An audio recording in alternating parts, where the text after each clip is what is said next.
Khorne here, and in today's video I'll be sharing with you a general guide on how to play Skarbrand. The exiles of Khorne are undeniably the most powerful faction in the game. Regardless of any contradictory opinions, there is no other faction capable of demolishing half the map in just 11 turns, without using any exploits. Your faction bonuses involve gaining movement after raising settlements and allows you to replenish in foreign territory. Unlike other factions, the exiles of Khorne can't occupy settlements at will. They need to pay in skulls to do so, but occupying settlements gives you a percentage chance of immediately colonizing ruins within the same province. Skulls are a unique resource acquired by winning battles and collecting skull piles left after large battles.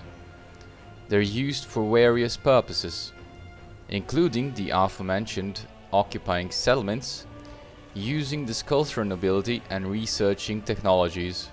Given the faction's affinity for constant battles, skulls are usually abundant, though generating them might be challenging in the early stages of the campaign. Consequently, the most efficient way to expand your empire is by occupying a single settlement in a province and allowing other settlements to be occupied on their own. Typically, I prefer to occupy the province capital, which offers a higher chance of colonizing ruins and is easier to defend compared to minor settlements.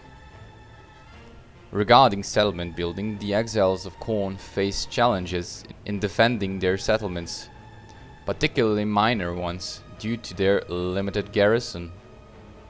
Building up minor settlements doesn't yield significant gain, since Khorne does not have a strong economy, and instead most of your income comes from fighting battles. Instead, focus on developing major settlements and let the AI destroy any ruins that join your empire. Losing a ruin is not a big concern, as they come to you for free, and you'll regain them once you've appeased the Blood God by obliterating any faction in your vicinity. Only after dealing with all the surrounding factions and securing minor settlements from harm should you consider building them up. Typically, I prioritize constructing walls in settlement capitals first, as there's little immediate need for other structures in the early game. I only begin to build up military infrastructure after tier 4 to 5. At tier 4, hero capacity can be improved, and at tier 5, buildings can be constructed to enhance global recruit capacity, a crucial aspect that synergizes well with Bloodletting. Bloodletting is the only way you can increase growth as the exiles of Khorne, and it is an essential mechanic. Each of your armies has a bloodletting bar that fills with every battle fought. To maintain the bar, ensure continuous battles, as it diminishes within a turn. It's worth noting that direct participation in battles is not necessary, and just being in reinforcement range is enough to raise the value. High bloodletting values grant various faction-wide bonuses, including growth, upkeep reduction, and improved casualty replenishment. On the contrary, low bloodletting results in penalties, such as reduced melee attack and growth. Avoid having your armies idle. Disband those that aren't engaged and are just lounging around. Bloodletting also reduces global recruit time, which is how you will recruit most of your units. Now, blood hosts. The exiles of Khorne have two options when raising settlements: getting skulls or summon a demonic host known as a blood host. Blood hosts are entirely demonic armies with a timer. When the timer runs out, they begin taking attrition.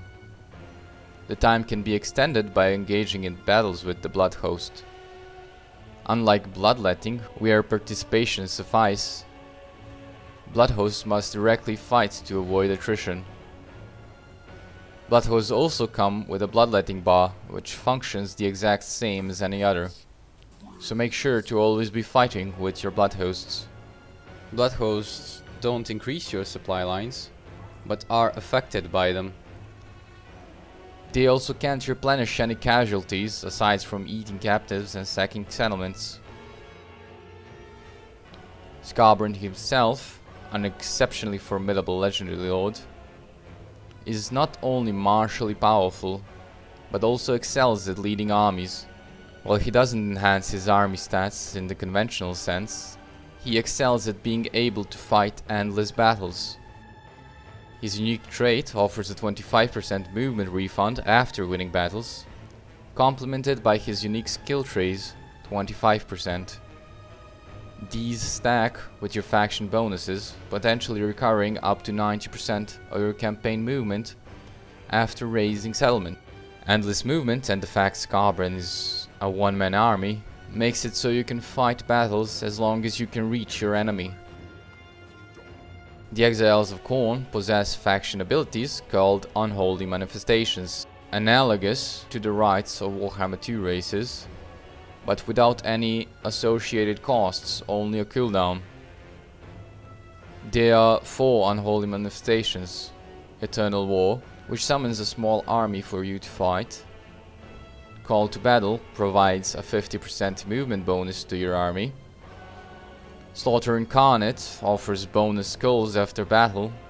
And Khorne's Gaze immobilizes your army in enemy territory before razing the enemy settlements and providing skulls.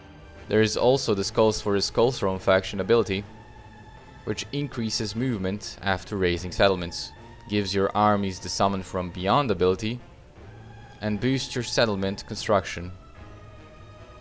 While all Unholy manifestations are impressive, the first 3 are best suited to Skarbrand, and I wouldn't recommend using them on other armies. The 4th Unholy manifestation contradicts Khorne's gameplay style, as it involves remaining stationary for multiple turns, a practice contrary to Khorne's philosophy of ceaseless battles. There's often confusion about utilizing Skarbrand's movement after razing settlements, as it appears to move him backwards. To optimize his movement, position Skarbrand to attack the settlement from the direction in which you want to travel, effectively preserving or augmenting his movement. As with most factions, your armies contribute to supply lines. You should be aware of stances, and camp stance you can use whenever you want so long as you aren't in force march, but it incurs a -5 Winds of Magic penalty each turn. Combat Trials offers 15 Winds of Magic per turn and minor attrition. You also gain 1 skull per unit in your army, although the amount of skulls is rather insignificant. You should always try to keep your Winds of Magic power reserves above 80%, as you do not want to incur any negatives from having it below 35%. The Exiles of Khorne have one of the most appealing short campaign victory rewards, not solely due to its utility, but also its entertaining aspect. The satisfaction of witnessing your lords and heroes charge the Chainsword by slaughtering your enemies is unique and quite an enjoyable experience. If you're curious about what I consider to be the most effective Skarbrand campaign start in the game, I provided a link in the description below. This is pretty much all I could think of to put in this guide, and I hope I was able to teach you something new. If you know something I don't, or noticed I missed something, please let me know in the comments. If you enjoyed the video, please consider subscribing. Thank you for watching, and until next time.